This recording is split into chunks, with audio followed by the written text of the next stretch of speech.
સમાચાર સાથે હું છું શિવાની। સુરતથી મહત્વના સમાચાર। રાફેલ થીમના વેડિંગ કાર્ડની પીએમ મોદીએ પ્રશંસા કરી છે।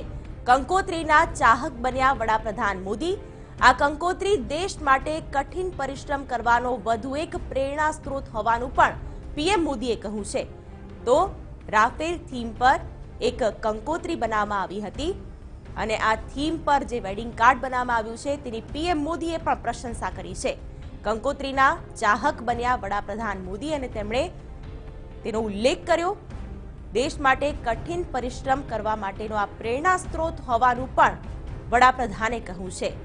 આ કંકોત્રી ખાસ તો આકર્ષણનું કેન્દ્ર એટલા માટે બની કારણ કે રાફેલ થીમ પર આ કંકોત્રી બનાવવામાં આવી હતી અને જે રીતે આખી કંકોત્રીની ડિઝાઇન કરવામાં આવી હતી તેના કારણે વડાપ્રધાન મોદીએ પણ તેનો ઉલ્લેખ કરવો પડ્યો। રાફેલ થીમના વેડિંગ કાર્ડની પીએમ મોદીએ પ્રશંસા કરી છે। આ કંકોત્રીની તસવીર પણ અમે આપને બતાવી રહ્યા છીએ કે જેમાં કઈ રીતે રાફેલ થીમ રાખવામાં આવી છે અને તે રાફેલની ટેકનિકલ ભાષામાં જ આ કંકોત્રીમાં ઉલ્લેખ કરવામાં આવ્યો છે। સંવાદદાતા દેવેન ચિત્તે જોડાયા છે।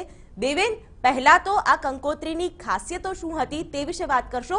આ સાથે વડાપ્રધાન મોદીએ પણ આ કંકોત્રીને પ્રેરણા સ્ત્રોત ગણાવ્યો છે, કઈ રીતે? આજે કંકોત્રી હતી એ કંકોત્રીની અંદર રાફેલને લઈને જે પણ માહિતીઓ હતી તે ખૂબ જ ઝીણવટપૂર્વક જે છે તેનો ઉલ્લેખ કરવામાં આવ્યો હતો।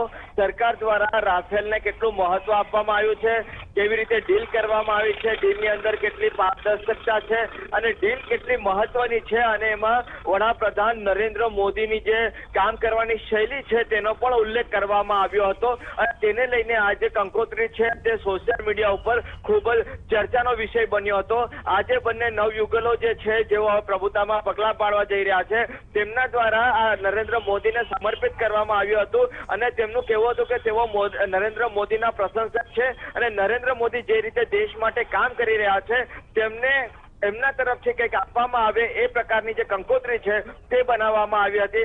આખરે જે રીતે સોશિયલ મીડિયા ઉપર જે આ કંકોત્રી વાયરલ થઈ હતી અને નરેન્દ્ર મોદી સુધી પહોંચી અને ત્યારબાદ તેમના દ્વારા પણ જે છે તે નોંધ લેવામાં આવી અને વ્યક્તિગત રીતે નરેન્દ્ર મોદીએ આ જે રાફેલવાળી જે કંકોત્રી હતી તેને જોઈ હતી અને ત્યારબાદ તેમણે જે હર્ષ કરીને જે આ યુવક જેને આ કંકોત્રી બનાવી છે તેને વ્યક્તિગત રીતે એક પત્ર લખ્યો છે અને પત્રમાં તેને કીધું છે કે તમારા જેવા વ્યક્તિઓ જ્યારે અમારા કામગીરીની પ્રશંસા કરતા હોય છે ત્યારે અમને વધુ કામ કરવાની એક પ્રેરણા મળતી હોય છે અને એના કારણે નરેન્દ્ર મોદીએ આ જે યુવક છે તેનો ધન્યવાદ સ્વીકાર્યો છે। બિલકુલ દેવેન, આભાર જોડાવા માટે।